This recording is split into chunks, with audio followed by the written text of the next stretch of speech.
ನಮಸ್ಕಾರ ಸ್ನೇಹಿತರೆ, ಮನಿ ಟಾಕ್ಸ್ ಕನ್ನಡದ ವಿಶೇಷ ಸಂಚಿಕೆಗೆ ನಿಮಗೆಲ್ಲ ಆತ್ಮೀಯ ಸ್ವಾಗತ. ಸ್ನೇಹಿತರೆ, ನೀವೇನಾದರೂ ಇಂಜಿನಿಯರಿಂಗ್ ಮುಗಿಸಿ ಐಟಿ ಕಂಪನಿಯಲ್ಲಿ ಕೆಲಸ ಹುಡುಕ್ತಾ ಇದ್ದೀರಾ ಅಥವಾ ಷೇರುಪೇಟೆಯಲ್ಲಿ ವಿಪ್ರೋ ಕಂಪನಿಯ ಷೇರುಗಳ ಮೇಲೆ ಹೂಡಿಕೆ ಮಾಡಿದ್ದೀರಾ? ಹಾಗಾದ್ರೆ ಈ ವಿಡಿಯೋವನ್ನ ಮಿಸ್ ಮಾಡದೆ ಕೊನೆಯವರೆಗೂ ನೋಡಿ. ಯಾಕಂದ್ರೆ ಭಾರತದ ಪ್ರತಿಷ್ಠಿತ ಐಟಿ ಕಂಪನಿ ವಿಪ್ರೋ ಇದೀಗ 2 ಬಿಗ್ ಅಪ್ಡೇಟ್ಸ್ ಕೊಟ್ಟಿದೆ. ಒಂದು ಕಡೆ ಫ್ರೆಷರ್ಸ್ ಅಂದ್ರೆ ಕ್ಯಾಂಪಸ್ ಸೆಲೆಕ್ಷನ್ ಬಗ್ಗೆ ಆಘಾತಕಾರಿ ಸುದ್ದಿ ನೀಡಿದ್ರೆ, ಇನ್ನೊಂದು ಕಡೆ ತನ್ನ ಷೇರುದಾರರಿಗೆ ಬರೋಬ್ಬರಿ 15,000 ಕೋಟಿ ರೂಪಾಯಿಗಳ ಭರ್ಜರಿ ಬಂಪರ್ ಆಫರ್ ಘೋಷಿಸಿದೆ. ಹಾಗಾದ್ರೆ ವಿಪ್ರೋ ಕಂಪನಿ ಫ್ರೆಷರ್ಸ್ ನೇಮಕಾತಿ ಯಾಕೆ ನಿಲ್ಲಿಸಿರೋದು? ಇದಕ್ಕೆ ಎಐ ಕಾರಣವಾ? ಜೊತೆಗೆ ಏನಿದು ಷೇರುದಾರರಿಗೆ ನೀಡ್ತಾ ಇರುವ 15,000 ಕೋಟಿ ರೂಪಾಯಿಗಳ ಆಫರ್? ಇದರಿಂದ ರಿಟೇಲ್ ಹೂಡಿಕೆದಾರರಿಗೆ ಏನ್ ಲಾಭ? ಇವತ್ತಿನ ವಿಡಿಯೋದಲ್ಲಿ ಈ ಎಲ್ಲ ವಿಚಾರಗಳನ್ನ ಡೀಟೇಲ್ ಆಗಿ ನೋಡೋಣ.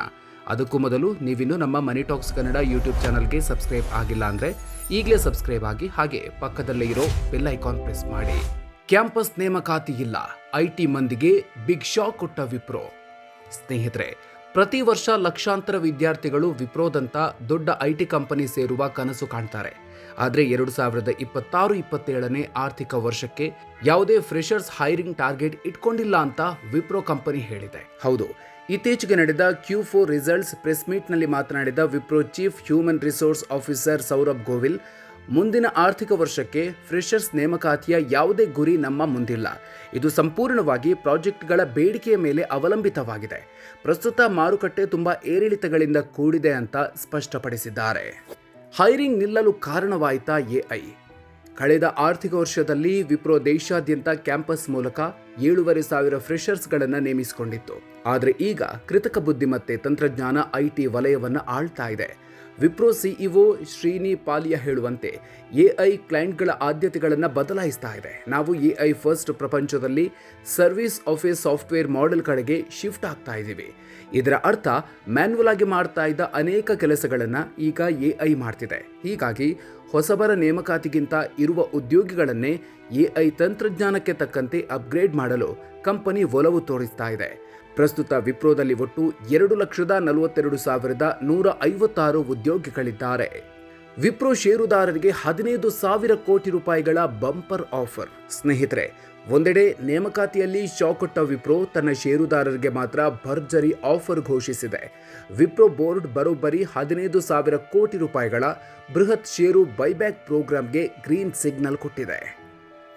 ಏನಿದು ಷೇರು ಬೈಬ್ಯಾಕ್? ಕಂಪನಿಯೊಂದು ಮಾರುಕಟ್ಟೆಯಲ್ಲಿರುವ ತನ್ನದೇ ಷೇರುಗಳನ್ನು ಪ್ರಸ್ತುತ ಬೆಲೆಗಿಂತ ಹೆಚ್ಚಿನ ಬೆಲೆಗೆ ಹೂಡಿಕೆದಾರರಿಂದ ವಾಪಸ್ ಖರೀದಿಸೋದನ್ನೇ ಬೈಬ್ಯಾಕ್ ಅಂತಾರೆ. ವಿಪ್ರೋ ಈಗ ಪ್ರತಿ ಷೇರಿಗೆ 250 ರೂಪಾಯಿ ಕೊಟ್ಟು ಖರೀದಿಸೋದಕ್ಕೆ ಮುಂದಾಗಿದೆ. ಅಂದರೆ ಏಪ್ರಿಲ್ 16ರ ಮಾರುಕಟ್ಟೆ ಮುಕ್ತಾಯದ ಬೆಲೆಗಿಂತ ಇದು 19% ಹೆಚ್ಚು. ಗುರುವಾರದ ದಿನದಂತ್ಯಕ್ಕೆ ವಿಪ್ರೋ ಷೇರುಗಳು 210.15 ರೂಪಾಯಿನಲ್ಲಿ ವಹಿವಾಟು ಕೊನೆಗಳಿಸಿದ್ವು. ಇದೀಗ ಇದಕ್ಕಿಂತ ಸುಮಾರು 40 ರೂಪಾಯಿ ಪ್ರೀಮಿಯಂ ಅಂದರೆ ಹೆಚ್ಚುವರಿ ಬೆಲೆಗೆ ಷೇರುಗಳನ್ನು ಮರು ಖರೀದಿ ಮಾಡ್ತಿದೆ. ಒಟ್ಟಾರೆ 60 ಕೋಟಿ ಷೇರುಗಳನ್ನು ಅಂದರೆ ಒಟ್ಟು ಷೇರು ಬಂಡವಾಳದ 5.7% ಷೇರುಗಳನ್ನು ಟೆಂಡರ್ ಆಫರ್ ಮೂಲಕ ಖರೀದಿಸಲು ವಿಪ್ರೋ ಮುಂದಾಗಿದೆ. 2027ರ ಮೊದಲ ತ್ರೈಮಾಸಿಕದಲ್ಲಿ ಈ ಪ್ರಕ್ರಿಯೆ ಮುಗಿಯೋ ನಿರೀಕ್ಷೆ ಇದೆ. ಪ್ರಮೋಟರ್ಸ್ ಎಂಟ್ರಿ, ರಿಟೇಲ್ ಹೂಡಿಕೆದಾರರಿಗೆ ಏನ್ ಲಾಭ? ಈ ಬೈಬ್ಯಾಕ್ನಲ್ಲಿ ವಿಪ್ರೋದ ಪ್ರಮೋಟರ್ಸ್ ಅಂದರೆ ಸ್ಥಾಪಕರು ಮತ್ತು ಆಡಳಿತ ಮಂಡಳಿಯವರು ಕೂಡ ಭಾಗವಹಿಸ್ತಾ ಇದ್ದಾರೆ ಅನ್ನೋದು ಗಮನಾರ್ಹ. ಡಿಸೆಂಬರ್ 2025ರ ಅಂಕಿಅಂಶಗಳ ಪ್ರಕಾರ ವಿಪ್ರೋದಲ್ಲಿ ಪ್ರಮೋಟರ್ಸ್ ಪಾಲು 72.62%ರಷ್ಟಿದೆ. ಇದಕ್ಕೂ ಮೊದಲು ಇನ್ಫೋಸಿಸ್ 18,000 ಕೋಟಿ ರೂಪಾಯಿಗಳ ಬೈಬ್ಯಾಕ್ ಮಾಡಿದಾಗ ಅದರ ಪ್ರಮೋಟರ್ಸ್ ಭಾಗವಹಿಸಿರಲಿಲ್ಲ. ಇದು ಕಂಪನಿಯ ಭವಿಷ್ಯದ ಮೇಲಿನ ಅವರ ವಿಶ್ವಾಸವನ್ನು ತೋರಿಸಿತ್ತು. ಆದರೆ ಈಗ ವಿಪ್ರೋ ಪ್ರಮೋಟರ್ಸ್ ಬೈಬ್ಯಾಕ್ನಲ್ಲಿ ಪಾಲ್ಗೊಳ್ತಾ ಇರೋದ್ರಿಂದ ನಿಮ್ಮಂಥ ಸಾಮಾನ್ಯ ಹೂಡಿಕೆದಾರರಿಗೆ ಸಿಗುವ ಬೈಬ್ಯಾಕ್ ಅವಕಾಶ ಸ್ವಲ್ಪ ಕಡಿಮೆಯಾಗೋ ಸಾಧ್ಯತೆ ಇದೆ. ಹೇಗಿದೆ ವಿಪ್ರೋ Q4 ರಿಸಲ್ಟ್ಸ್? ಆರ್ಥಿಕ ವರ್ಷದ ಕೊನೆಯ ತ್ರೈಮಾಸಿಕದಲ್ಲಿ ವಿಪ್ರೋ 3,502 ಕೋಟಿ ರೂಪಾಯಿ ನಿವ್ವಳ ಲಾಭ ಗಳಿಸಿದ್ದು, ಹಿಂದಿನ ತ್ರೈಮಾಸಿಕಕ್ಕೆ ಹೋಲಿಸಿದರೆ 12.3% ಏರಿಕೆ ಕಂಡಿದೆ. ಆದಾಯ ಕೂಡ 2.9% ಹೆಚ್ಚಾಗಿದ್ದು 24,236 ಕೋಟಿ ರೂಪಾಯಿಗೆ ತಲುಪಿದೆ. ಇದೇ ವೇಳೆ ಕಂಪನಿಯು $1.44 ಬಿಲಿಯನ್ ಮೌಲ್ಯದ ಬೃಹತ್ ಪ್ರಾಜೆಕ್ಟ್ಗಳನ್ನು ಗೆದ್ದುಕೊಂಡಿದ್ದು, ಇದು 65%ಗಳಷ್ಟು ಏರಿಕೆಯಾಗಿದೆ. ಸ್ನೇಹಿತರೆ, ವಿಪ್ರೋದ ಈ 2 ಮಹತ್ವದ ನಿರ್ಧಾರಗಳ ಬಗ್ಗೆ ನೀವೇನು ಹೇಳ್ತೀರಿ? ಎಐನಿಂದ ಐಟಿ ವಲಯದಲ್ಲಿ ಫ್ರೆಷರ್ಸ್ ಉದ್ಯೋಗಕ್ಕೆ ಕುತ್ತು ಬಂದಿದ್ಯಾ? ವಿಪ್ರೋದ 15,000 ಕೋಟಿ ರೂಪಾಯಿಯ ಬೈಬ್ಯಾಕ್ ಆಫರ್ನಲ್ಲಿ ನೀವು ಭಾಗವಹಿಸ್ತೀರಾ? ನಿಮ್ಮ ಅನಿಸಿಕೆ ಮತ್ತು ಷೇರುಪೇಟೆಯ ಅನುಭವಗಳನ್ನು ಕಾಮೆಂಟ್ ಬಾಕ್ಸ್ನಲ್ಲಿ ತಪ್ಪದೆ ಹಂಚಿಕೊಳ್ಳಿ. ಈ ಇನ್ಫಾರ್ಮೇಟಿವ್ ವಿಡಿಯೋ ನಿಮಗೆ ಇಷ್ಟ ಆಗಿದ್ರೆ ಈಗಲೇ ಲೈಕ್ ಮಾಡಿ, IT ಉದ್ಯೋಗಿಗಳಿಗೆ ಮತ್ತು ಷೇರುಪೇಟೆ ಹೂಡಿಕೆದಾರರಿಗೆ ಶೇರ್ ಮಾಡಿ.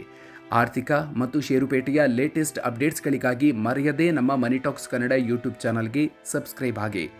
ಮುಂದಿನ ವಿಡಿಯೋದಲ್ಲಿ ಮತ್ತೊಂದು ಇಂಟ್ರೆಸ್ಟಿಂಗ್ ವಿಚಾರದ ಜೊತೆಗೆ ಮತ್ತೆ ಸಿಗೋಣ. ಅಲ್ಲಿವರೆಗೂ ನಮಸ್ಕಾರ.